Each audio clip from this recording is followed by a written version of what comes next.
Welcome to the Shema podcast series, Strive for Truth. This series is based on the teachings of Rabbi Dessler, one of the most profound Torah thinkers of the early 20th century. In these conversations, I'm joined by Rabbi Michael Cohen, a longtime student and teacher of his work. This is not a series about inspiration or quick takeaways. It's about clarity, learning to see reality honestly and aligning our lives with what is real. Welcome back, my friends, to another episode of the Shema podcast and another installment in our series, Strive for Truth with Rabbi Michael Cohen. Guys, I wanted to try something a little different here. Since the beginning of this year, we've been going, I think the first episode of Strive for Truth was the very first few days of January. And we've been exploring the writings of Rav Dessler with Rabbi Cohen and discussing all types of topics from self-awareness, bias, blind spots, and the challenge of seeing reality clearly. But as we've been going through these essays, I found myself sort of wondering how these ideas actually play out in real life. You know, it's one thing to say these concepts on a page. It's another thing entirely to see how they show up in our marriages, careers, relationships, our spiritual life, our personal struggles. So today we're going to do something a little different. Rather than analyzing another essay, I thought it'd be valuable to sort of step back and explore the practical application of these ideas through the work that Rabbi Cohen does regularly with individuals through his coaching. You know, and I've discussed, as many of you already know, that Rabbi Cohen applies these principles in helping others navigate challenges, help them gain, greater self-awareness, break through patterns that may be holding them back. So I thought this would be a good, unique opportunity to see what Rav Dessler's teachings look like when they move from theory into practice. So I think my hope is that this conversation will help us better understand not only these ideas, but also ourselves. Rabbi Cohen, thank you for coming back on the show and doing this sort of special one-off episode that I think is going to give us all a much better vantage point of applying all these teachings in our individual lives. Thank you. And thank you, Dan, for doing this. It's really exciting to do something different. So let's begin by, we sort of know your backstory. I mean, anyone who's maybe just joining us for the first time, maybe found this video off from our normal podcast episode series, give a little background, like you told our audience in the beginning, how all this sort of led to you applying these principles to help out other people. So really, I think what's pertinent for today is like my real breakthrough in my own life came when I was a rabbi in Young Israel of Oak Park in Michigan. I was a rabbi there for 10 years, and I found myself really feeling in a place where I was really stuck. And over my life, throughout the years, I had been learning Mussar. I learned from the best, from Rabbi Carmel, as you mentioned, who authored Strive for Truth and Michtav Eliyahu, but Rabbi Dessler Salomon and other great rabbis, Rabbi Shlomo Wolber, when I was in the Mir. And I'd always studied Mussar, and it seemed to really, I had just been really beating myself up most of the time. And I came to a point in my life where I was in the middle of I was a rabbi of this prestigious shul, 200 members, member families. It's a big shul, was the biggest Orthodox shul in Michigan at the time. And I felt myself stuck. I felt like I wasn't going. I felt like I wasn't really interested, and I didn't really feel people were being inspired by my speeches or by my visits or what I was doing. I didn't really feel I was making a difference. And I had an epiphany at that time, really in my learning of Rabbi Dessler, and I went to a particular seminar which really turned my whole vision of world view around. And as a result, I started learning Rabbi Dessler and started learning Mussar in a totally different way. And I really got something which I had never even imagined was possible from the learning of what people call Mussar. And people view Mussar as being something which is very negative. I found it so enlightening and so uplifting that it really changed the way I was being with my congregants, with my community, with my teachers, with my teaching, and it changed everything I was doing. And I really wanted to share that with you. Great. I think that's one of the main things we've all have realized from these teachings is that Mussar sort of gets this rap as being a way of using self-determination and resolve to change external behavior. And what I've realized, what's unique about Rav Dessler is he's teaching how to change the underlying wiring that causes the bad behaviors to, happen in the first place. Precisely. A lot of musas overlaid, and it doesn't really get down to the nitty gritty of your mindset and what's going on in your what you're thinking. Right, 100%. So, what are you seeing as the most common struggles that people are facing today? So people are experiencing struggles, marital problems, problems in their workplace, problems that they don't feel they're getting ahead. Those are problems that they experience. Those are the symptoms. It might even be if you talk to somebody who's has an addiction to internet or an addiction to alcohol or an addiction to whatever it may be. But that's not the problem. That's the effect of the problem. The problem is deep down within, and sometimes it takes it really takes a coach to be able to talk to somebody and honestly to be able to get down to find out exactly what's driving the symptoms that are presenting. So a person might having problems with his kids, right? But what's the problem? The problem is he's got really a problem with himself. So there's something personal the guy has to work out in order to be able to have a great relationship with his children. But as long as he's not worked that issue out within himself, his relationship with his children, and then that might show itself with the relationship with people at work and other people, other walks of life as well. The relationships we have, each relationship we have with different people is different, and it's important to really get to be present and to get to understand the person themselves in order to be able to understand what they're going through and what they're telling you. That's so interesting because, and it ties into what we've been learning, that Rav Dessler's constantly pointing out is that we have so many biases and influences on how we perceive situations and perceive ourselves inaccurately that he's always encouraging us to get an outside perspective. So it sounds like people are coming to you with a symptom, making the symptoms the problem, but it's what you're helping them first do is understanding what actually is the issue. Right. Because they're trying to tackle the symptom versus tackle the underlying issue. Precisely.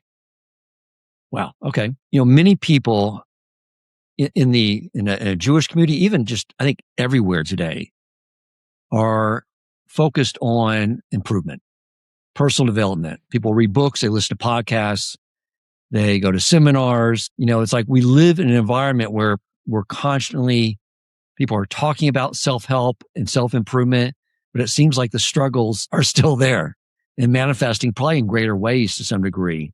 Why do you see the struggles still exist? Why do people still have all these challenges these days? You're right. So yeah, I lived that, and I know what that is. I've lived it. We're constantly approaching the symptoms rather than really getting down to what's behind it. So in the work that I do, we talk a lot about blind spots, right? Because we know who we are, we know what we are, we see the world around us, and we see the world we're interacting with. But often we don't really get who we are for other people in the world that we're at and how we're behaving, how we're acting.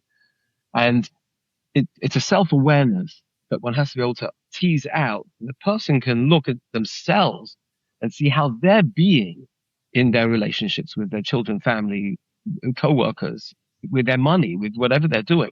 And they realize when we talk about a blind spot, they notice a blind spot. And then all of a sudden they have an epiphany and say, wow, I don't have to be that way. That's because I'm telling myself a story. And then it's a matter of teasing out, what is that story that you're telling yourself? When did you start telling yourself that story? And we discover incredible things, right? A person might say, well, I told myself that when I was a very young person, normally when they're about 7 or 8 years old, there's some sort of story that they told themselves. And then you get to realize that story is actually was true when they were 7 or 8, but maybe it's not true now. And they're thinking about it like a 7 or 8 year old because that's how they were when they first decided they were that way. And once they discover that, then they can discover that they don't have to be that way anymore. And actually, there's a whole new future lying for them, opening up for them. So what I've experienced is many people are driven by their past, and the past way of being and the way they act, the way they deal with problems. And that keeps coming up again and again and again. And if I ask them, they say, well, I'm looking at my past. I'm putting my past in my future. And they say, and I'm living into that past. But that's not the truth. Actually, what they're doing, they're putting their past in their present. And their past is dictating how they are today, which doesn't have to be. They can choose how they want to be today. And that the coaching is being able to learn how to choose how to be any day of any moment. And Rabbi Dessler, it's very interesting because the work is called, the term that's used by many people to describe this. Rabbi Sachs used this term, and other people use this term on program. That you use the term ontology, which is the study of being. So you study. I'm being the way I am today because of who I was in the past. But Rabbi Carmel actually uses that term to describe Rabbi Dessler's thinking, and it's a way of approaching life that you're working onto a blank slate. You're coming out to a blank canvas, and you can paint anything you want. You've got to create in life, and that's the breakthrough that I see with my. So a lot of us are basically interacting with the world based off scripts we wrote for ourselves back when we were probably 8 years old. We realize we don't have to actually run those scripts. And we're not being our authentic selves anytime. We're not actually connected with who we really are in any conversation that we have with people or any interaction we have with the world. We're interacting like that 8-year-old child because that's the way we've governed. We've told ourselves that's the way we need to operate. But that operating system is very old, and you have an opportunity to create a new operating system anytime you want. Okay. So to continue with this idea, you talk a lot about self-awareness. That's what we're sort of talking about now. How much of our lives then are shaped by conversations we have in our own minds? Right. So that's the thing. So everybody, it's in the coaching. The first step really is to be aware of the fact that there's a conversation taking place in our minds all the time. Our minds never stop. There's always this constant discussion. Is this good or bad? Is it safe or is it dangerous? Is it true? Is it false? Is it to the right? Is it to the left? Can I trust this person? Constantly. And that conversation actually gets in the way of our relationships. And it gets in the way of our being, right? You walk into a room and all of a sudden a person walks into a wedding. I give this example, right? A person walks into a wedding and immediately they've got concerns like, where am I sitting? Where's the smorgasbord? Where's the food? Who's here? Who's talking to who? Who can I feel to? Am I dressed the right way? All sorts of conversations which are actually taking them out of the experience of a beautiful wedding where they have the opportunity to make the husband and color feel at home and feel great and feel special because actually they're being taken over. It's their whole life as they walk into this wedding hall has been sabotaged by their brain. And so if you can get that brain out of the way, if you can put that out of the way, if you get that conversation out of the way and realize that that's actually not you, that's just a conversation that's taking place, you can actually enjoy the wedding. And life's like a wedding. Right. So basically, instead of being immersed in an experience, we're analyzing how we're interacting with an experience. Right. Exactly. Yeah. And it's just experiencing. Yeah. It reminds me of when my daughter was a young toddler and you wanted to videotape and take pictures of everything. Yeah. It was like I was spending so much time being a photographer instead of being a dad. Right. And just enjoying the experience of her being this cute little young girl. And I think you're right. We do that throughout our entire life. Right. And what would it be like to be able to walk out into life and actually experience life and experience the people who are around you and really have an incredible relationship with your kids and with your wife and your family and experience and enjoy the blessings that you have in your life. We all have many blessings. It's just a matter of noticing. How can a person tell the difference between reality and the story they're telling themselves about reality? Yeah, so that's the work. That is really the work in coaching. It's to get the story. So I work with a client. I worked with a client recently, and we're going through a particular difficulty in interaction with somebody else, and he had made it mean a great deal, right? This meant this, and this meant this. This means that. I'll give a very simple example, very simple, basic example. A person sends a text, and you read a text. And a text can change your life. You can be so angry, so upset. This person sent me a text. What happened? The person sent the text in uppercase. the person, we interpret that to mean this person is shouting at me. He didn't shout. He said the text in uppercase.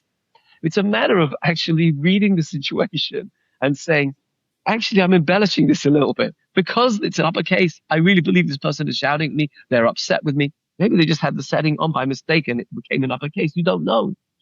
So it's a matter of drilling down to actually what happened to get the story back down to things. There's exercises which I do. One of the fun exercises is I write down what happened. Okay, right now. Now write down again. Just take all the facts. Just write the facts. Then write it down again. Just what happened in one sentence. All of a sudden, this whole story shifts from being a whole drama to being actually one thing that happened, and it really didn't need that much, and everything's gone away. So it's that skill of being able to undress the drama of our lives and take it down to one simple idea, and then deal with that idea. So you're seeing often people are, the way they're interpreting events are typically being influenced in a negative way by those scripts that they wrote a long time ago. We make meaning. We're a meaning-making machine. We make meaning from everything. This person's wearing this way. He's walking that way. The reason he's doing this is because of that, particularly in our Jewish community, right? We're judging everybody, and we're already decided about this person, that person, based on and how they speak to us and what they say and who they know and who they're related to. And we make meaning out of everything. And then they didn't speak to us. They did speak to us. They said something. They didn't say. The person might have just walked past and didn't notice you. Well, but he didn't say hello this morning. And that means, and then that turned to fester and that takes the whole day away. Just because the guy was preoccupied by something. Yeah, he has his own issues and something he's struggling with, and we interpret it as him being rude to us, and we don't stop and think outside of ourselves that there's other situations at play here. Right. What are some of the most common ways our inner dialogue keeps us stuck? Right. So everybody's got their own personal dialogue that they do. There was one thing that they told themselves, I can't do this, but sometimes it's like, I just can't, or it just, nobody loves me, or I'm not able to communicate. I'm not, and that walks around, or something that people just say, well, that's just the way I am, or it's everybody else's fault. I'm waiting for somebody to do something good for me.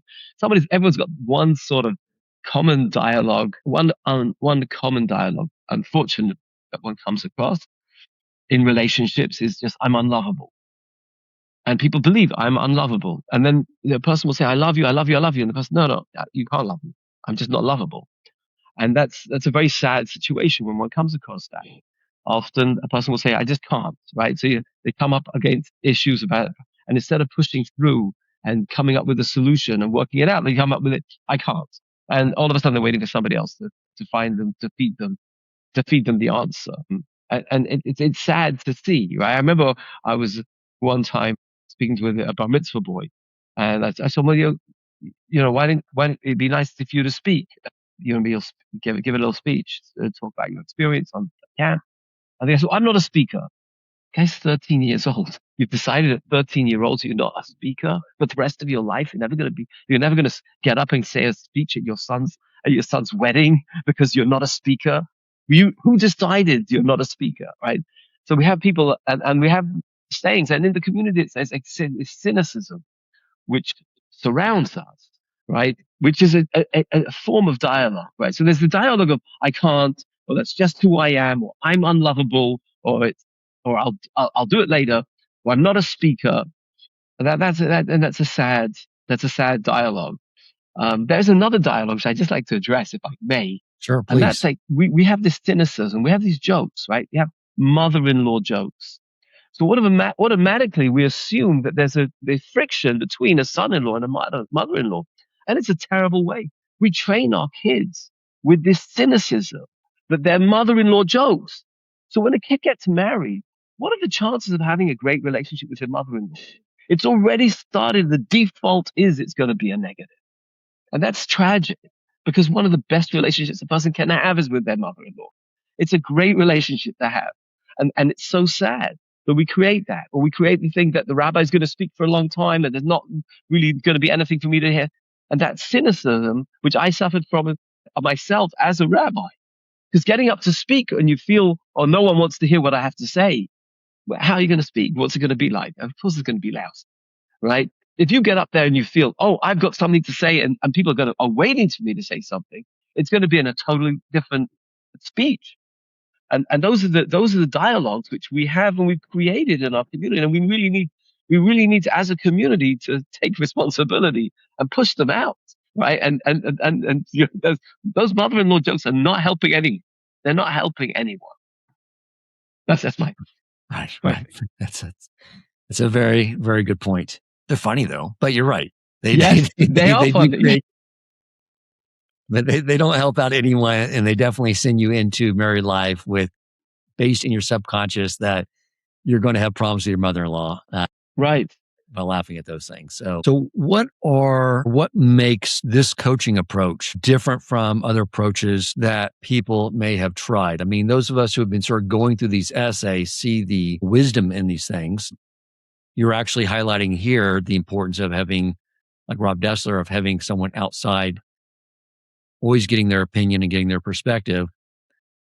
But just for someone tuning in for the first time, how would you sort of differentiate between coaching based off these teachings versus, different coaching approaches that are out there today? So I think there's a 4-step process, but I would just start by this. The thing about coaching, where it starts, is this: we all have a view of ourselves, an opinion of ourselves, and sometimes that opinion, or at least the opinion that we say we have of ourselves, is negative. And a coach is somebody who can actually say that that's not the truth, who can be there for a client to say, you're actually whole, perfect, and complete. And you're a Tselem Elokim. And when you connect to that of who you are, an image of God, when you connect to that, you connect to your own greatness. So what happens is, I'll give you an example. A person goes to a seminar, they want to learn about happiness. So they go to a seminar and they're going to hear about happiness, or they hear a podcast about happiness. And now they hear about happiness and they're very happy for a little bit. And then they come back and then they tell their spouse, oh, I just saw this really great thing. So, oh, what was it about? It was about happiness. Oh, you're happy now? Well, no, I'm actually not happy. And that's why I went to the seminar about happiness, because I'm not happy, because the default is not happy. So a coach actually gets to be able to paint and put you in the place where you actually really are, which is you're sitting in happiness. You're actually sitting in calmness. You're sitting in tranquility. You're sitting in actually whatever mindset you want to choose, because you're actually an incredible created being who has the ability to sit in anything you're created by God. So that's the first thing a coach can do. And then create the awareness of what a person is doing actually to get in the way of that happiness. So it's not that we're unhappy and we need to prove that we're happy, and now let's do things to make ourselves happy. Let's focus on happiness and we're going to be happy. No. You're actually happy. You're actually sitting in happiness. And now notice those things which are taking you away from the happiness. Or you actually are patient. Notice those things taking you away from the patience. You actually are generous and kind. See those things that are taking you away from being generous and kind. So that's the first thing, is the awareness, the truth, the responsibility, and then the action. And once one gets into action, anything's possible. Because all of a sudden you see yourself and you've created yourself as a new being in the world, in your world. That's the fun of coaching. That's the real fun, to see those breakthroughs, when a person gets that breakthrough and they realize that, I don't have to be that way. That story is the story which I told myself from a long time ago. And that's really not who I am. I decide. I'm the one who's going to choose who I get to be today, because I'm going to choose. Zig Ziglar has a thing. He wants, people say, it's going to be a great day. So someone say, how do you know it's going to be a great day? He says, I'm going to make it great. That's the nature of Rabbi Dessler's teaching. Is the world is a beautiful world. And you know why? Because we're going to make it a beautiful world. We're actually going to actually be in action. And once you're in action, it's just a totally different world. But we create the stories, and we create the world that we live in. And if you create a story of a lousy world, of an unhappy world, a world where I am broken, then that's the world you're living in. And if you create the world where actually I'm a creation of God and I'm all perfect and complete, and I've got a lot to give, and through the travels that I'm going through, it's about what I'm going to become as a result of this. and my experience in life is about who I can become, not what I can achieve, then it's a totally different life, and you're living a created life. And the way the Rabbi Dessler, I believe, felt life is supposed to be lived. I'm glad you pointed that out and made that differentiation. I've seen, just like in the investment world my profession, where I speak at a lot of events and been to a lot of events, and you hear speakers, and it's like we have a society of inspirational junkies, because inspiration has a shelf life of about 2 to 3 days. And then once the inspiration fades, they go get another injection. But it doesn't ever build anything concrete, because I would run into people who would say like, oh, I like what you spoke about at the last event. And I would say, have you implemented any of those ideas? And they would like, no, I never got around to actually implementing. I used to be my joke at the beginning of a presentation, as anyone, because you would see people taking these, copious notes on the speaker. Right. And I was like, how many of you have looked at your notebook from last year when you were at this event? And they're like, it went in the dust drawer. So I think that's something extremely valuable that you're doing, is by getting people past the inspiration and getting them tool sets and skills to actually make some real, change in their life. And I think you touch on a lot of key things too, just having the perspective of being happy and joyful, which is a mitzvah, a continuous mitzvah, Right. changes how everything sort of flows throughout the day and in life. Right. Can you share an example of a client who experienced significant breakthrough? Obviously, keeping all identities hidden, but just give us an example of someone, a challenge they faced, and sort of walk us through how you use this coaching based off these teachings to make some real significant change for that person. Yeah, so two examples come to mind. One is less significant and one was very significant. I'll just share with you both of them if I may. One was a lady that I was coaching, and she came from an affluent family. Baruch Hashem, her husband was doing well, the children in college, but she was really very particular about the people around her, very judgmental. And it was really getting in the way of her enjoying her life, enjoying any experience. And so really got her to really turn herself inside out, and just to start thinking about the way other people are perceiving situations. The breakthrough came for her where she was on a plane, and she would normally have been really critical of the fact that she was in a middle seat and sitting next to a very large woman who came and sat next to her. And she would have really been upset. And she reported to me afterwards, she said, I would have had the worst 4 hours of my life being on that plane next to this lady who was overweight, sitting next to me and taking the armrest, and it would have been torture. But instead, what happened was this lady got on the plane, she took the middle seat, and she actually did something she'd never done in her life. She actually spoke to the person next to her. And she said, it must be really difficult with these tiny seats to sit in this place. And she said, I am so glad you mentioned that. It is so uncomfortable for me. And I feel so bad because I'm so big and I'm taking up the armrest, and I know that it's uncomfortable for you. And I feel really bad about it. The two of them had hit up a great relationship during the flight. She said she came off that flight. She had the best flight she had ever had. Wow. How often does that happen to a person? They got on a flight and they're just upset. This guy's taking my armrest. But she actually got to talk about it and get to open up to the person next to her, where she said she would never have done that. The other occasion, which was, I think, more drastic, more life-changing for me, was there was a particular, she was very bitter. This lady was very, very bitter. She was complaining about all things and everything. And she was a teacher and in a school, and the kids knew that she was very, very bitter. And I got to actually have a conversation with her about just things about life. And she didn't talk about why she's bitter. But in the course of conversation, she mentioned to me that she wasn't talking to her sister. She hadn't spoken to her sister for some 30 years. And through conversation and through talking that, she got to make peace with her sister, to talk to her sister after 30 years. And as a result, a short time later, she developed pancreatic cancer and unfortunately passed. But when she passed, she was so happy. Her whole life had changed as a result of her having peace with her sister. And that peace brought a peace to her, and she was changed. You could see her, her face was so relaxed after having had that conversation.